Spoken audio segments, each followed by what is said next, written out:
Ciao a tutti, eccoci ancora qua e ancora una volta parliamo di energia. Parliamo di energia perché è un argomento decisamente interessante. Abbiamo già parlato di gruppi frigoriferi, di inverter, direi che l'applicazione degli inverter ormai è un'applicazione matura, un po' meno utilizzata ma decisamente interessante, è l'applicazione di relè statici proporzionali modulanti. Questa è, diciamo così, un tipo di applicazione che noi facciamo su centralini di termoregolazione. Quando dobbiamo andare a riscaldare un fluido abbiamo un paio di alternative. Una è quella di utilizzare la classica caldaia che produce vapore piuttosto che olio diatermico, piuttosto che acqua pressurizzata, quindi acqua surriscaldata, o utilizzare delle resistenze. Quindi le nostre fonti di energia possono essere fonti di energia fossili, gasolio, gas naturale, quindi bruciatori, oppure elettricità nel caso delle resistenze elettriche per riscaldare appunto olio, acqua, eccetera. Nel caso dei bruciatori già da tempo esistono i bruciatori modulanti che quindi in funzione del carico termico vanno a modulare il consumo di combustibile. Per quanto riguarda il riscaldamento elettrico, il discorso è leggermente diverso. In pratica si tratta di andare a modulare la potenza delle resistenze di riscaldamento. Come facciamo? Lo facciamo tramite dei relè statici SCR modulanti.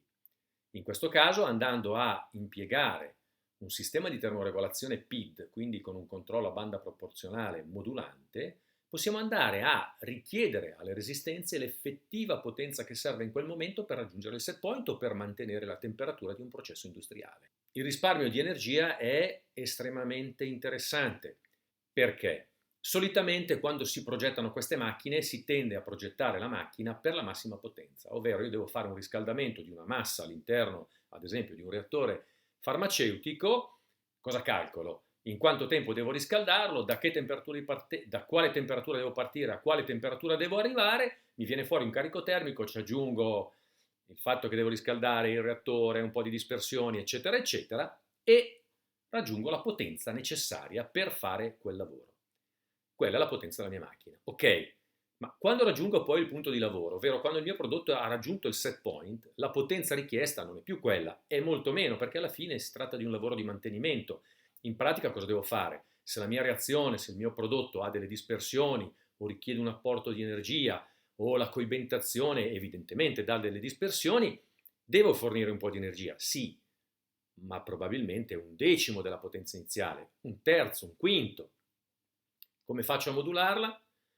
In passato semplicemente si facevano delle macchine a più stadi, delle macchine con diversi stadi di riscaldamento e andavo a modulare la potenza delle resistenze tramite dei teleruttori oppure dei relè statici on-off. Quindi il mio termoregolatore con banda proporzionale andava a attaccare e staccare, diciamo così, il carico elettrico per mantenere la temperatura. Il tristore, ovvero il relè statico modulante, mi consente di modulare la potenza e dare l'effettiva potenza che serve per mantenere la temperatura all'interno della banda proporzionale e quindi mantenere il set. Ottengo due effetti.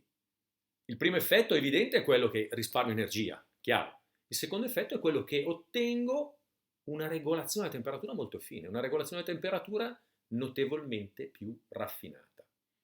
Dopodiché ce la possiamo giocare sulle bande proporzionali, eccetera, ma questo magari lo teniamo per un altro video. Qui volevo concentrarmi proprio sul risparmio energetico. Tantissime volte abbiamo monitorato e monitoriamo i nostri impianti su impianti industriali e ci rendiamo proprio conto di questo. La potenza sulla quale calcoliamo la macchina, che è la potenza necessaria per lo start-up, per la partenza dell'impianto, per portare in temperatura il processo, non viene poi più richiesta durante l'operatività, perché una volta che ho raggiunto il punto di lavoro la potenza richiesta è decisamente più bassa. Ritengo che l'argomento sia molto interessante e fortunatamente questi relè statici modulanti stanno diventando ormai un prodotto maturo, quindi con un costo che tende ad abbassarsi o comunque a non innalzarsi più. Grazie per avermi ascoltato, buona giornata!